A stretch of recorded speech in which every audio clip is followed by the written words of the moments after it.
moltes gràcies per l'assistència. Bé, jo penso que tots plegats ens hem de congratular de que Sabadell sigui el marc de tantes activitats. Penso que és un privilegi poder gaudir d'aquestes dues exposicions que teniu, amb l'esforç per posar no només nom als que van ser deportats sabadellencs, sinó que explicar la seva trajectòria, perquè ja no és només un nom i un número d'un assassinat o d'un supervivent, sinó que cada deportat tenia una vida, tenia una professió, tenia una família, tenia unes expectatives que no van poder-se complir. La major part d'ells van morir i d'altres van haver d'aixoplugar-se a França degut al que tots sabem, les circumstàncies del que va significar la dictadura aquí al nostre país. Penseu que els deportats republicans eren rojos, van seguir sent rojos i com a rojos van quedar estigmatitzats durant tots els llargs anys de la dictadura. De fet, en molts casos no ha sigut sinó iniciativa dels nets i els besnets, que han tornat a donar vida, que els han fet retornar als seus orígens i a la seva trajectòria. És molt comprensible que la segona generació optés en molts casos pel silenci, pel que significava en aquells llargs 40 anys fer públic, posar damunt la taula la condició de ser republicà, la condició d'haver sigut un lluitador contra Franco i un lluitador contra Hitler. Són les dues condicions que s'uneixen en el cas dels deportats republicans. Bé, he titulat la conferència "La deportació dels republicans als camps nazis, itineraris i responsabilitats". A veure, per què aquesta doble vessant? Per una banda, perquè els deportats republicans no van ser-ho a l'atzar, és a dir, ells no van anar a parar als camps nazis per una circumstància casual de la vida. Ja va haver-hi unes raons molt clares. I la segona part, responsabilitats. És a dir, no hi ha cap acció de la qual no hi hagi responsables. Per tant, jo penso que per justícia s'ha de citar aquests responsables i se'ls ha de demanar el que portem anys demanant, que és veritat, justícia i reparació. Bé, sense més preàmbuls, començaré a fer la meva exposició. Si en faig una mica llarga o pesada, ja potser ho notaré amb les cares, però intentaré fer-ho de la manera més planera possible. Bé, a veure, jo primer de tot, i no vull ara amb això esmenar la plana al regidor, però jo primer de tot diria que hauríem de deixar de parlar de guerra civil i hem de començar a parlar de guerra d'Espanya. Bé, això no té un fons molt important, que ara no entrarem aquí a detallar-lo molt, però preguntem-li a algú de Galícia, preguntem-li a algú de Canàries, preguntem-li a algú d'Andalusia Occidental, preguntem-li a algú d'Extremadura quina guerra civil van viure ells. I simplement va ser una operació de conquesta i una operació d'eliminació d'aquells que tenien alguna relació amb el que havia sigut la república. Bé, aquesta és una raó, però encara hi ha més raons. Els generals sublevats no haguessin guanyat sense l'ajuda internacional. Per tant, remarquem que la guerra d'Espanya és una guerra que es lliura com a preàmbul de la Segona Guerra Mundial. És a dir, que els bàndols combatents, enfrontats, no és una Espanya contra una altra Espanya, sinó que hi ha un ajut internacional interessat en fer que el feixisme triomfi. Bé, per tant, fixeu-vos que nosaltres, quan diem guerra, pensem en la guerra civil, diríem, o en la guerra d'Espanya, millor dit, però pels europeus, quan parlen de guerra, ells es refereixen a la Segona Guerra Mundial. Però, de fet, hi ha prou elements històrics perquè afrontem que amb dues guerres, la d'Espanya i la Segona Guerra Mundial, és un llegat comú per tota Europa. És un llegat comú i és la confrontació feixisme-antifeixisme. Per tant, fixeu-vos que aquells que acaben deportats als camps nazis, ja he comentat també que no ho són com a fruit de l'atzar o com a fruit de la seva condició religiosa, cultural, etc., sinó que és evident que la seva deportació és fruit que ha sigut gent republicana, gent que s'ha format, ha treballat, s'ha compromès amb el règim de la Segona República. Bé, per tant, ells van ser una avançada contra la bèstia dels feixismes. Ells són una avançada, el primer acte. I també això els va donar una sèrie d'avantatges. A veure, la majoria d'ells van combatre en les files republicanes i, per tant, tenien un bagatge que els va ser útil més endavant. És un bagatge de múltiples formes de lluita. No només els homes, sinó també les dones deportades. Les dones no tenien armes a la mà, però sí que feien d'infermeres, feien de correus, feien moltes tasques sense les quals la lluita tampoc... Òbviament resistien directament a la rereguarda.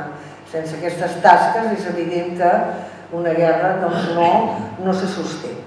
Per tant, aquesta trajectòria de defensors de la República en període de pau i després en període de guerra els seran útils a als camps del sud de França i després també als camps de presoners de guerra i més endavant als camps nazis.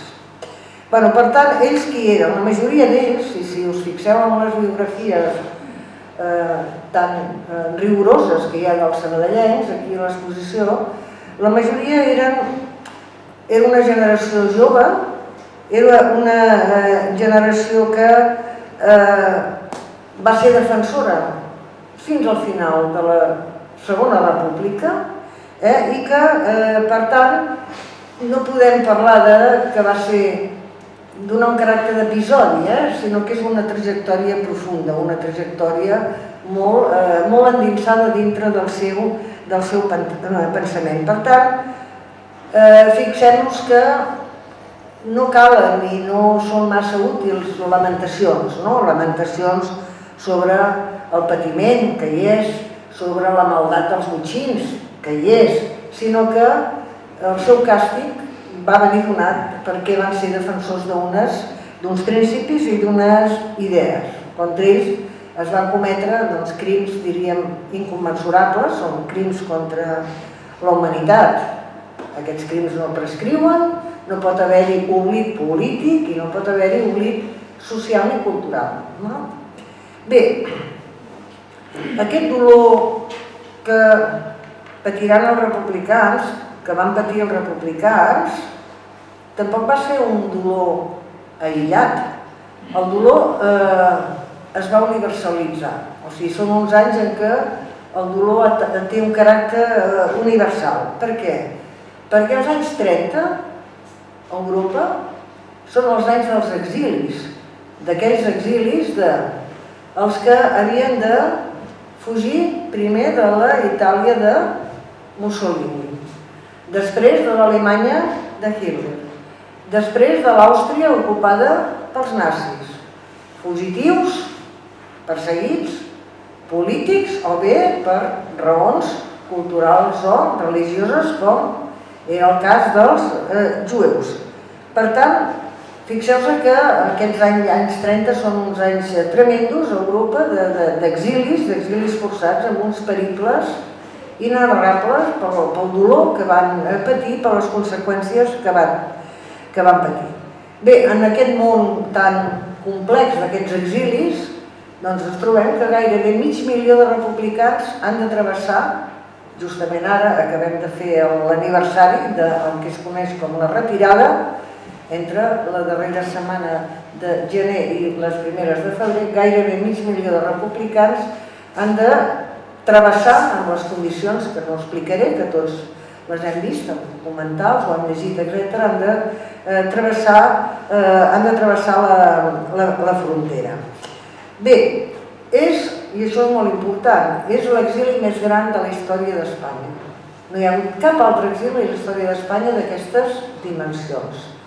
Però ja no és només a nivell de xifres, no és només a nivell quantitatiu. Qui passa a la frontera? Tota aquella gent compromesa, tota aquella gent lluitadora, polítics, sindicalistes, artistes, científics, etc. És a dir, que és com el millor, que això ho van dir, Max Au, que l'altre dia deien el millor d'Espanya està fora.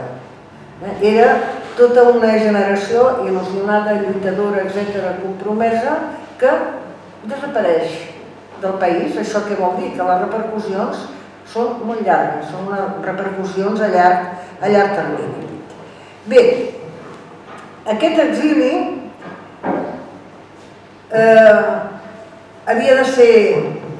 Pensaven que aquest pas de la frontera seria un refugi, perquè França, el país de la fraternitat, els acolliria, però en canvi França com els va catalogar? Com a rossos indesitjables. En aquests moments a França hi ha un govern de dretes que veien en aquests rossos un perill per a la seguretat nacional. Per tant, França és evident que era difícil assumir aquesta quantitat de població que fugia d'Espanya en condicions honorables, però tot i així França va portar-se de manera ignominiosa. El govern francès ha demanat perdó. Ha demanat perdó pel tracte en què van ser, en què van acollir, el maltracte en què van acollir els republicans. Fixeu-vos que és gravíssim perquè el rebuig, aquesta despreci cap als republicans era no adonar-se que ells eren l'avançada d'aquells que lluitarien al cap de poc temps contra aquella amenaça que assolaria tota Europa. O sigui, allò era un punt d'advertència i no van adonar-se, ni França, ni Anglaterra, ni els països anomenats democràtics. Bé, no relataré perquè és prou conegut què vol dir l'estada en els camps del Rosselló, etc. Bé, això ja és prou conegut, però si he dit que el govern francès posa tots els impediments possibles per a l'estada d'aquesta gent, en la qual hi ha molta població civil, no són soldats, sinó que hi ha un nombre important de dones, ancians, nens, etc. Bé, el govern francès, la seva major obsessió és que tornin a Espanya. La majoria saben que no té cap mena de sentit tornar, sí que tornaran alguns, però la majoria es quedaran a França. Bé, aleshores, el govern francès, estem en el preàmbul de la Segona Guerra Mundial i quan França declara la guerra a Alemanya, després de la invasió de Polònia, al setembre del 39, bé, en els camps del sud de França i després ja de més situats inclús a la costa atlàntica, bé, hi ha molts homes, no només hi ha els republicans, sinó també hi ha homes d'altres nacionalitats, com he dit. Aleshores, el govern francès, al fer la declaració de la guerra a Alemanya, què implica això? Implica mobilitzar els homes. Per tant, necessita mà d'obra França. I aleshores, el que fa és, no ho detallaré, però bé, va publicant decrets amb el qual tots els homes de 18 a 40 anys que estan als camps, indocumentats, els que ara diríem sense papers, els hi dona 3 alternatives. Una, integrar-se en una companyia de treballadors estrangers. 2, allistar-se a la legió estrangera. 3, allistar-se als regiments de marxa. La majoria dels republicans van optar per la primera opció, allistar-se en una companyia de treballadors estrangers. Bé, per tant, a veure, què era una companyia de treballadors estrangers? Era una unitat no militar, però sí militaritzada, és a dir, depenia de l'exèrcit francès, però ells no eren soldats francesos, no anaven armats, no portaven uniforme. Eren com, a veure, ells mateixos s'anomenaven som l'exèrcit de pic i pal, és a dir, feien les feines dures com descarregar un tren, obrir un carrer, obrir una carretera, fortificar la línia Maginot, el nord, etc. Bé, la majoria, per tant, s'allista en una companyia. Llavors, fixeu-vos la paradoxa pels republicans. Han de lluitar al costat d'un país que els ha rebutjat. És un gran dilema, per això hi ha moltes reticències per allistar-se. Però bé, la majoria, per tal de sortir d'aquella situació horrorosa dels camps, s'acaben allistant. A veure, quina argumentació fan els més polititzats? Bé, si aturem el feixisme, potser això ajudarà també a fer caure la dictadura a Espanya. Però la paradoxa és aquesta. Un país que els ha maltractat durant molts mesos, ara han d'ajudar aquest país davant l'amenaça nazi, que ells ja es havia presagiat i ja s'havia avisat des de feia molt de temps. Bé, per tant, quan aquests homes d'aquestes companyies tenen una destinació prop de la frontera, què és el que succeirà? Doncs que quan Alemanya invadeixi França, doncs molts d'ells seran capturats si estan al nord, si estan prop de la frontera, per on passa l'exèrcit alemany, seran capturats. O sigui, queden atrapats en una ratonera, ja sabem com l'exèrcit francès va claudicar d'una manera molt ràpida, no va presentar batalla, i els alemanys van fer 1,5 milió de presoners. No només francesos, sí, la majoria, però hi havia els anglesos que havien desembarcat, els hamburguesos, belgues i també republicans. Què passa amb aquest 1,5 milió de presoners? Doncs l'exèrcit alemany els interna amb el que en deien estalacs, que un estalag és un camp de presoners de guerra. Els alemanys, que ja havien invadit Polònia, etc., ja havien muntat tota una xarxa de camps de presoners de guerra per Alemanya. Bé, també anirien a Polònia, hi ha republicans, i segur que hi ha alguna biografia que sortirà, algú que va parar fins a tota Polònia en un camp de presoners. Bé, estan un període, depèn més llarg, menys curt, depèn dels estalats, però aquests republicans internats als estalats, mentre estan allà, i per això si mireu les vitrines, algunes de les vitrines que hi ha aquí, veureu que hi ha cartes escrites des dels estalats, perquè mentre estan com a presoners de guerra, estan protegits per la Convenció de Ginebra. La Convenció de Ginebra, respecte als presoners de guerra, vol dir que poden escriure a través de la Creu Roja i, per tant, a veure, no tots ho podran fer, però en alguns estalats hi ha correspondència, escriuen a través de la Creu Roja a les famílies que estan aquí i hi ha l'inrevés. Per tant, les seves condicions no són encara les condicions d'un deportat a un camp nazi, són presoners de guerra. Bé, la situació es gira totalment en el moment en què el Ramon Serrano Suñer, ja sabem que és conegut com el cunyadíssimo, el cunyat de Franco, Ramon Serrano Suñer viatja a Berlín per preparar l'entrevista de Franco i Hitler en Dyer. Tots coneixem la famosa entrevista. Bé, va a Berlín per preparar l'entrevista i aleshores el ministre d'Afers Exteriors, el Ribbentrop li diu que tenim espanyols presoners de guerra. I aleshores és quan Serrano Suñer pronuncia aquella frase tan clara, fora d'Espanya no hi ha espanyols, amb la qual cosa, què vol dir? Que a partir d'aquell moment la Gestapo, amb llistes ja preparades, va anar passant pels estalacs i va anar separant els republicans.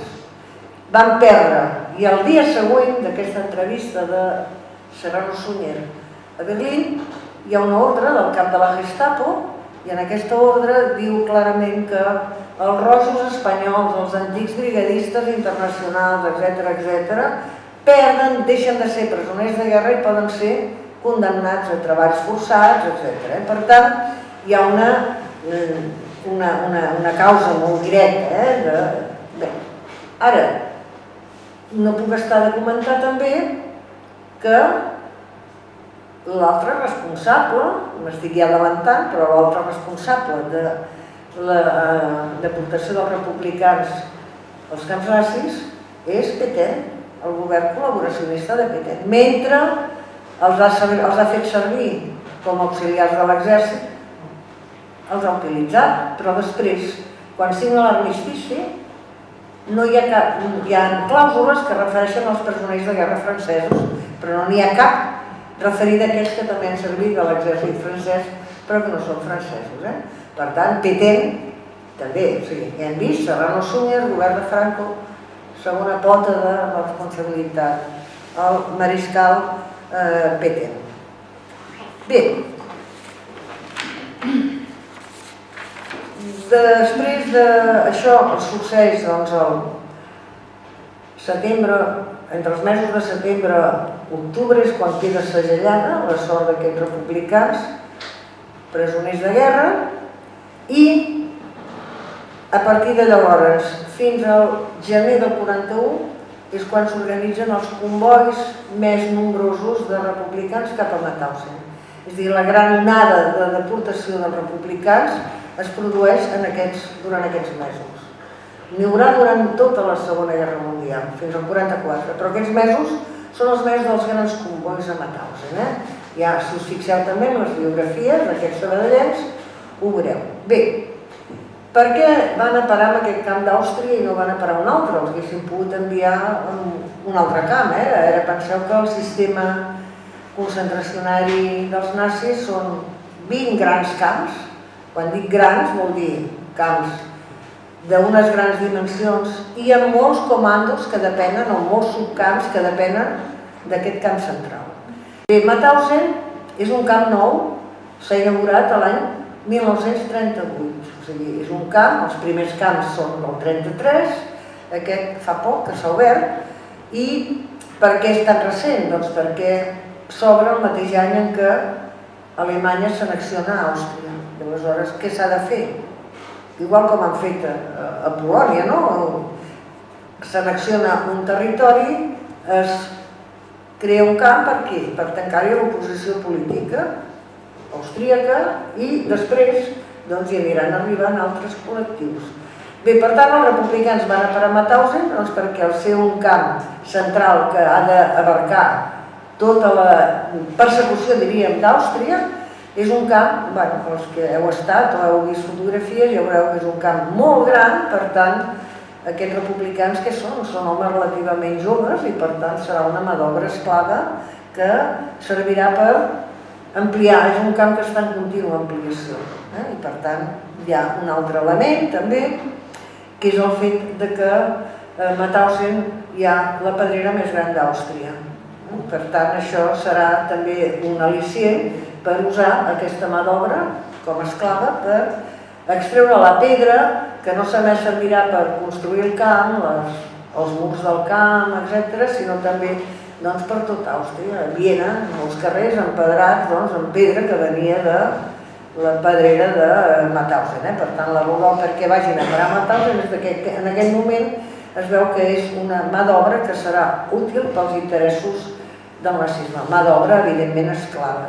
Per tant, les xifres que ara tenim més aproximades, que mai seran del tot exactes, però força exacta són que són 6.980 republicans els que van a parar en aquests primers mesos a Mauthausen. D'ells en va morir un 65%. És a dir, la mortalitat és molt més superior a la mitjana de Mauthausen. O sigui, a la mitjana dels Mauthausen hi van passar 200.000 persones. D'aquestes 200.000 persones va morir un 40%, però el col·lectiu dels republicans va ser superior, un 65%. Per què? Bé, la raó principal és perquè hi està molt de temps. Fixeu-vos que hi arriben alguns al mateix 40, 41 i per tant fins a l'alliberament falta molts anys, per tant és un període, diguem, molt llarg. I també doncs, perquè assenyalats com a rojos, enemics de Franco, enemics de Hitler, que era la mateixa cosa, malgrat que, tot i que són presos, són internats polítics, no seran assenyalats amb el triangle roig dels polítics, sinó amb el triangle blau. Per això el triangle blau una mica és el símbol de la deportació republicana. Cada col·lectiu se li assigna, és un procés de deshumanització, o sigui, cada persona se li assigna un color i un número, ja aleshores deixa de tenir identitat. La seva identitat s'ha substituït per un número. Bé, cada col·lectiu té un color, els polítics el vermell, els testimonis de Jehovà el lila, els homosexuals el rosa, etc. I els republicans els hauria d'haver tocat el vermell, però no. El blau és el col·lectiu, és el color que assenyala els apàtrides. Fixeu-vos que han perdut la seva... No hi ha cap país darrere seu, han perdut la seva condició d'espanyols. Apàtrides, però, quina paradoxa. Apàtrides que al mig d'aquest triangle hi ha una S, d'Espanya. És a dir, són apàtrides però són d'Espanya. És a dir, no hi ha cap país darrere d'ells. Només us vaig assenyalar, ja sé que potser és anecdòtic, però perquè us adoneu, hi ha un comboi que marxa el 25 de gener del 41, és igual això la data, i és un comboi el més nombrós, van 1.500 i alguna persones. I d'aquestes 1.500 i alguna, quan arriba el comboi a Mauthausen, n'hi ha 30, d'aquests 30, que són alliberats. No alliberats, sinó tornats a l'Estalag. I només queden els republicans a Mauthausen. Qui eren aquests 30? Eren algun rus, alguns francesos sobretot, és a dir, que s'havien equivocat a l'hora d'enviar-los cap a Mauthausen. Eren presoners de guerra i els tornen als estalags, però no, els republicans van quedar-se tots a Mauthausen. Bé, aquesta mortalitat tan alta, d'aquest 65%, ja podem imaginar-nos, ens podem imaginar que les causes és una combinació de la fam, del treball forçat, de les malalties. Tot això és el que explica una mortalitat tan gran. Fixeu-vos que quan els americans alliberen el camp, en queden vius 2.194, i això ho vaig comentar l'altre dia a l'exposició i vull tornar a comentar ara. Hi ha una foto que surt a tot arreu, que és la famosa fotografia de la pancarta que hi ha, i aquell grup de republicans, un dia em vaig entretenir a comptar-los, i n'hi ha 150. Per tant, aquests són els que estan bé, poden estar ben posats per fer una foto. Per tant, on són? Fins als 2.194 supervivents, vol dir que estan en condicions, en condicions de les infermeries, tirats pels barracots, etc. Bé, la majoria dels republicans internats a Mauthausen no moren a Mauthausen, sinó que moren a Gusen. Gusen és un camp annexe, a 5 quilòmetres de Mauthausen, que encara les condicions són més dures.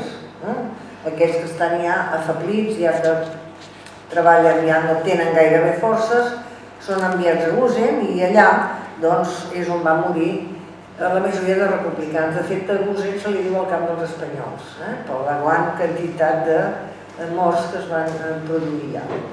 Bàsicament hi havia polonesos i espanyols en Gusell. Bé, i també hi ha una particularitat, també algun dels que sabadellencs hi va morir, van haver-hi 449 exactament, que van ser assajats al castell de Harting, un castell habilitat com a centre de maldita eutanàsia, mal anomenada eutanàsia, on els malalts mentals, els discapacitats, etc., doncs eren gassejats. Abans que s'instal·li la cambra de gas de Mauthausen hi ha també trameses d'aquells que estan més malmesos, que són gassejats, enviats a Harting, i hi ha 449. A veure, hi ha una cosa important que s'ha de tenir molt clar, que el sistema de camps, la concepció dels camps, dintre del marxisme, gira al voltant d'una idea clara, la desigualtat dels éssers humans. Gent que ha de manar i uns altres són els que han de ser manats. Han de ser amos i els altres han de ser esclaus. Es pot decidir qui pot viure i qui pot morir, qui mereix viure i qui ha de morir. I això és el que explica la graduació entre els col·lectius de persones. Això és molt greu, o sigui, la pseudociència que atorgava a les races, que no existeixen, la raça humana és única, però atorgava una categoria a cada raça. I aleshores ja sabem que l'últim grau d'aquesta categoria eren els jueus, després hi haurien els gitanos, hi haurien els eslaus, etc., fins a arribar a allò que consideraven que havia de ser la raça superior, la raça ària. Bé, els republicans no tenen una qualificació racial, segons els nazis, sinó és una qualificació política. Però, per tant, difícilment anaven a parar, o són molts pocs els que van a parar a un camp directe d'extermini. Són camps de treballs forçats en els quals moren pel treball o per les condicions. No són exterminats només d'arribar, com veiem aquestes pel·lícules on arriben els vagons i des d'allà es produeixen les seleccions. Serien els 7 camps d'extermini que hi ha a Polònia. Mauthausen és un camp catalogat de tercera categoria, és a dir, d'un règim molt dur, però no és un camp d'extermini, no vol dir que no s'hi mori, però no està dissenyat per exterminar només amb una selecció a partir de l'arribada. Bé, fins ara he comentat el que va ser aquestes grans i primeres onades de deportació cap a Mauthausen, però, clar, si visiteu qualsevol camp, ja veureu que inclús a Auschwitz va haver-hi republicans. És a dir, que hi ha republicans a tots els camps del Reich. No amb el nombre que he comentat tan important, dels de Mauthausen, però sí que si ara tenim la xifra aproximada de gairebé 10.000 republicans entre homes i dones deportats i hem parlat d'aquests gairebé 7.000 a Mauthausen, la resta vol dir que han sigut deportats a d'altres camps. Però han sigut deportats per altres raons. I ara ho vaig a comentar ràpidament. Bé, aquells que estan a França, que han aconseguit escapolir-se de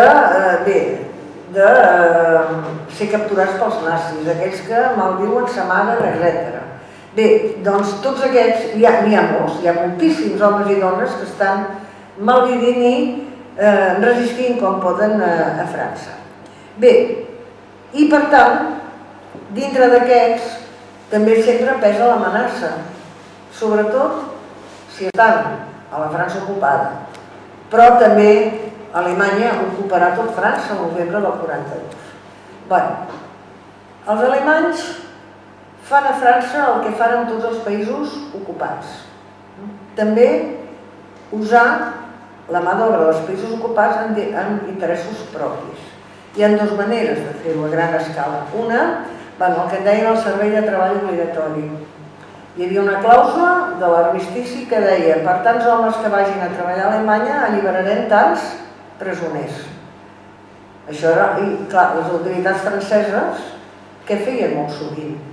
En les llistes del servei de treball obligatori posaven aquells republicans que no tenien defensa. Per tant, hi ha republicans que acaben treballant a Alemanya a través del servei de treball obligatori. I d'altres, i aquestes serà encara en número més elevat, els que quedaran integrats en una organització que han creat també els alemanys per usar la mà d'obra, que és el que se'n diu l'organització TOT.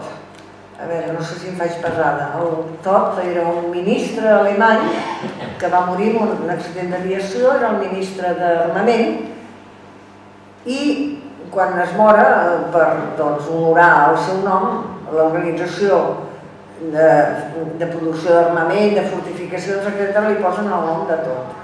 Bé, la gran preocupació durant la Segona Guerra d'Alemanya quina és? Que no hi hagi una invasió des de França. Què han de fer per evitar-ho? Com que amb els bombardejos no ho han aconseguit doblegar Anglaterra, construir el mur de l'Atlàntic, és a dir, tota una fortificació amb moltes bases submarines a la costa atlàntica, sobretot a la part del nord, de la Normandia i a Bretanya. Bé, això significarà tonelades i tonelades de ciment armat, són unes obres tremendes, i aquestes obres les fan també en mà d'obra reclutada de manera forçada. I aquí també hi ha molts republicans que estan obligats a treballar a les bases submarines de Saint-Nazaire, de Brest, etc., del mur de l'Atlàntic. Bé, tant si estan treballant a Alemanya com si estan treballant aquí al mur de l'Atlàntic, què fan els republicans? Com altres, però què fan? Doncs, ells diuen, treballem poc i malament, i si podem fer sabotatge? Aleshores, clar, això què vol dir? Doncs vol dir que si els enganxen o d'altres intenten escapar. Això què vol dir? Vol dir que una captura, etc., ja significarà una detenció i una condemna. En aquests casos hi ha la condemna, si de treballs forçats, serà els camps, els que siguin, segons les necessitats que hi ha, poden anar a parar a Dachau, a Buchenwald, a Neuengamme, etc. O sigui, aquesta és l'altre dia per arribar a un camp. A l'haver-se està integrat en un treball forçat, sigui a Alemanya o sigui a França, i per raons diverses, per fer sabotatge, per fer propaganda anti-alemanya, per intentar escapar-se, etc., acabaran també condemnats. I després, clar, també hi haurà tota aquella gent, homes i dones, republicans, que s'enrolaran molt, molt aviat en els moviments de resistència contra l'ocupació alemanya a França. A veure, els francesos van tenir una actitud que es deia de, esperem. No va ser fins l'any 43-44 que la resistència ja té un paper molt important. Per què? Justament perquè és quan Alemanya està perdent la guerra i cada vegada està demanant més mà d'obra, i això, clar, farà que molts s'escapin, molts amaguen als boscos, i els boscos serà també el bressol de la resistència, per això es diuen maquis, no? Per maquisar els boscos francesos. Per tant, els republicans, molts d'ells, en segons quines zones de França, són pioners en els moviments de resistència contra els alemanys. I també, si són capturats, també podran acabar en els camps nazis. Aquí també és important perquè és aquesta via la que explica que hi hagi dones deportades al camp de Ravensbrück. Són dones capturades com a labors dintre de la resistència. Alguna xifra?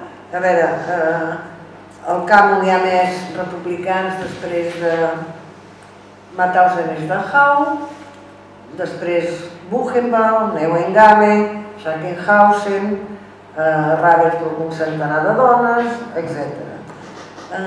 Vull posar com a exemple de diríem, la poca... o sigui,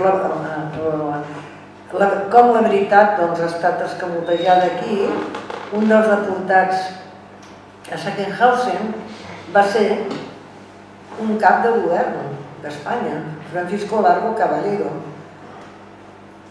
És inimaginable que qualsevol país no se sabés i sortís a tots els llibres que un cap de govern ha estat deportat. Gairebé no ho sap ningú.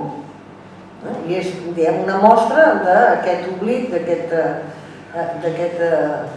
inclús falsejar la història. O sigui, un senyor que ha sigut el secretari general de l'OGT, cap de govern de la Segona República.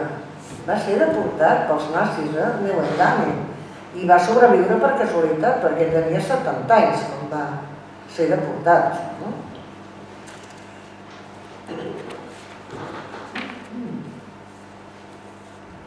Bé,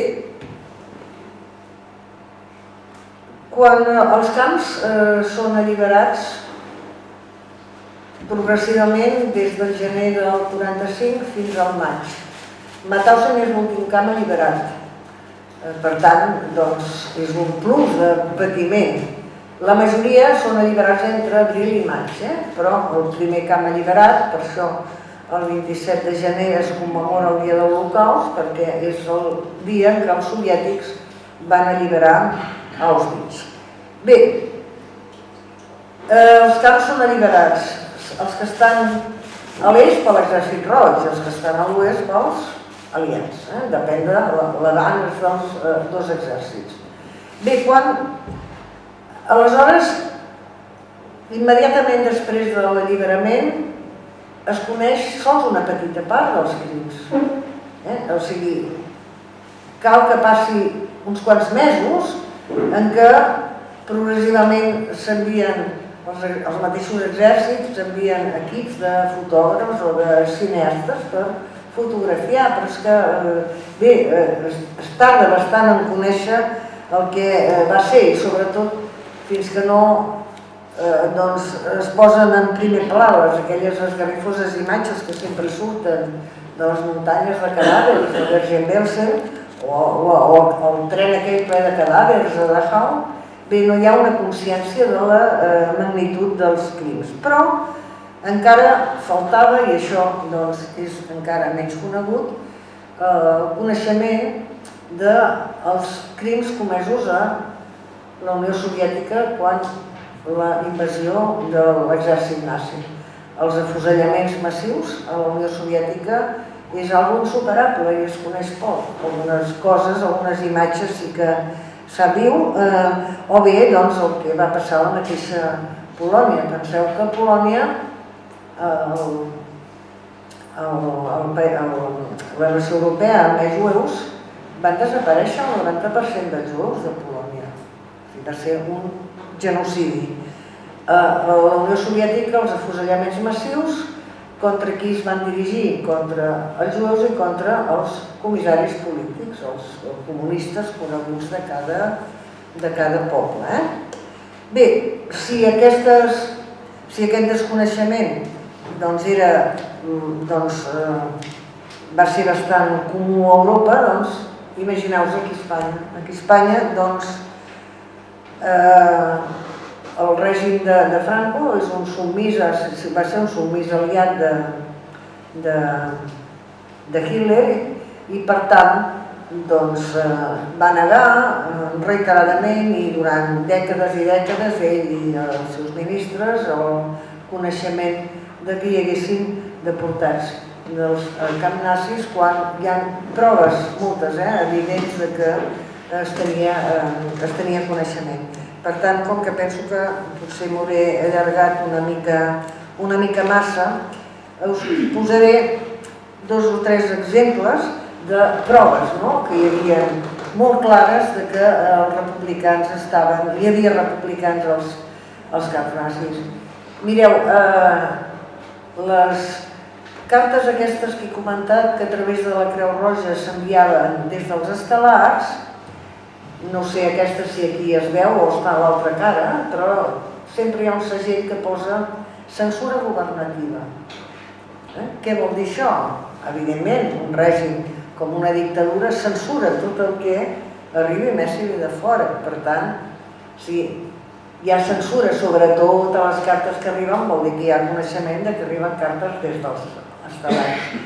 A Mauthausen, no sé si ara, no recordo si hi ha cap postal, a Mauthausen n'hi ha alguna, també, no? Bé, si us hi fixeu, durant un període molt greu de temps, des de Mauthausen els republicans van poder enviar unes postals amb 4 línies. Això va durar poc. I quan va ser, la majoria havien mort, perquè la majoria va morir l'hivern del 40 al 42. Però també en aquestes postals, censura governativa, o sigui, les famílies que les reben, prèviament aquestes postals han estat censurades, i està clar d'on venen, ho posa clarament, que hi ha Mauthausen i el segell de Hitler, el segell amb la cara de Hitler, una prova. Una altra prova, Serrano Suñer, la seva mare era de Gandesa, i ja va haver-hi 2 deportats de Gandesa que van ser alliberats. Van ser alliberats, per tant, és evident que hi ha una relació directa del coneixement de la família que devia moure fils i finalment van haver-hi 2 deportats de Gandesa que són alliberats abans que s'alliberi el camp, naturalment.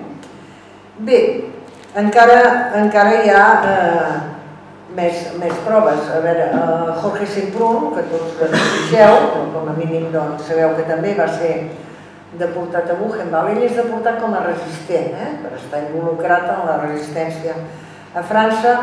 Ell acaba a Buchenwald. O sigui, Semprún és d'una família notable, o sigui, no és un pagès ni un obrer, ell és d'una família notable, que estan exiliats tots, però el pare té relació amb l'ambaixador de Franco a Madrid. O sigui, ell mou fils davant de l'ambaixador per veure, de mirar d'alliberar el seu fill. No ho aconsegueix, però està clar que primer no sabien on era, ni a través de l'ambaixador el pare pot saber que ha sigut deportat a Buchenwald, aquell noiet que tenia 18 anys, quan és deportat. Bé, i també encara hi ha més proves. Alguns soldats integrants de la Divisió Azul, quan tornen de Rússia, quan ja es retira la Divisió Azul, algun sembla que passa per Mauthausen. Per tant, és evident que allà saben que hi ha republicans. I sembla que alguns van intentar convèncer alguns de que s'allistessin a la Divisió Azul quan ja estaven retirada, que no van tenir èxit. Bé, per tant, ara ja diria que hauria d'acabar, perquè, clar, la tragèdia dels republicans no s'acaba el 45. Quan els americans arriben a Mauthausen o als altres camps, doncs els republicans no saben on anar, és a dir, on han de repatriar-los. Cada país va organitzar la repatriació dels seus. És a dir, els russos, per exemple, que n'hi havia moltíssims, doncs bé, tots se'n van junts i els porten cap a Odessa i allà seran repatriats, els italians, etc. Bé, qui va repatriar qui podia repatriar els republicans? I per això, de fet, quan ja gairebé la majoria havien marxat del camp, encara quedaven republicans, encara hi quedaven. I va ser mercès a les gestions que els francesos van fer davant de Gaulle perquè poguessin ser repatriats a França. I llavors allà d'alguna manera van veure compensat el maltracte i se'ls va donar l'estatus de refugiats polítics, que era una manera de compensar el maltracte que havien rebut. Bé, de tota manera, la majoria van optar per romandre a França. Alguns van emigrar a Amèrica, pocs, però la majoria van romandre a França. Alguns els van a millor, els altres els van a pitjor, però els que van optar per tornar calculem que al voltant d'uns 100 i escaig van tornar, per raons diverses van tornar, vull dir a Espanya, per raons diverses, doncs no ho van tenir fàcil. Alguns van intentar tornar de forma ocasional per visitar la família. Quan arribaven a l'estació de França, la Guàrdia Civil els prenia la documentació i ja no podien tornar a marxar. Estaven sotmesos a controls periòdics i també hi ha casos bastant dramàtics d'alguns que, estant a França, era gent molt, diríem, convençuda de les seves idees, que es van integrar amb la lluita antifranquista i passaven la frontera de manera clandestina, portant propaganda, etc. I alguns van estar també compromesos amb la vaga de tramvies de l'any 1951 i també alguns van ser capturats i sotmesos a Consell de Guerra i van rebre fortes condemnes de presó. Bé, en tot això, què vol dir? Que els que han romàs a França, que són la majoria, refan la seva vida com poden, molts d'ells amb la promesa de no tornar a Espanya fins que no es mori Franco, d'altres doncs tornen de manera ocasional per veure la família, la majoria no es tornen a instal·lar a Espanya i han refet la seva vida a França. I els que tornen es troben en unes condicions d'haver de patir com un segon calvari. Per què? Perquè tot allò que a França i als altres països rebien els deportats o els supervivents dels camps, que eren cures especialitzades en clíniques, també especialitzades per les malalties contretes, per les seqüeles de la deportació. Des de cures anuals a balnearis, des de poder viatjar gratuïtament amb el transport públic. És a dir, hi havia una sèrie d'avantatges i, a més, bé, a part de les avantatges materials, vull dir, ser tractats com herois, d'alguna manera, mentre que aquí era tot el contrari, amagar la seva condició i tenir que suportar el dolor en un cercle molt reduït familiar d'amics. De tal manera que l'Amical de Mauthausen, una associació, diríem, germana de l'Amical de Mauthausen de França, quan es funda aquí, doncs va haver d'actuar, es funda l'any 1962, molt tardanament. Durant 3 ocasions es demana permís al govern civil per legalitzar l'associació i durant 3 vegades es nega el permís. Per tant, allò que a tots els països era habitual que els deportats tinguessin les seves associacions per emparar-se, per parlar, etc. Doncs aquí es va haver de funcionar amb la clandestinitat fins l'any 1978. Ja s'havia mort Franco, feia temps. No es va legalitzar la situació. Les raons del per què sempre es donaven per no admetre-la com una associació, evidentment aquí no hi havia llibertat d'associació, però encara que els estatuts és per la defensa moral dels exdeportats, no sé què, no, és que els informes que hi havia eren molt clars, doncs a vegades eren arguments que fan gairebé riure, que Amical és un nom francès i per tant d'altres arguments és que aquest tal que firma és roig, etc. O sigui que realment es va haver d'endegar com una etapa, a part de la clandestinitat, una etapa en què ni tan sols era segur reunir-se en un restaurant per dinar, sempre s'havia de fer amb l'aixopluc del cònsol francès, si no la policia ja estava allà actuant. Per tant, no és que no es poguessin guarir les ferides físiques, sinó tampoc les ferides psicològiques, ni compartir, ni fer el dol ni compartir el dolor. Això ara hi hem de sumar que el silenci no només els va obligar a ells, sinó que va obligar també a l'altra generació. Per això he començat explicant, congratulant-me que ara s'estigui en una fase que es va donar llum a tots aquests, no episodis, sinó aquestes històries, tant en majúscula, perquè ha calgut segurament el pas de 2 i 3 generacions. Penseu que hi ha casos bastant, jo diria, no sé, fora de sèrie, vull dir, potser incomprensibles en un altre país, de nets o besnets que descobreixen ara, que aquell avantpassat que a casa seva deien és que es va morir a la guerra, és que va desaparèixer. Resulta que va ser un republicà que va lluitar, que va exiliar i que va ser deportat i va morir en deportació.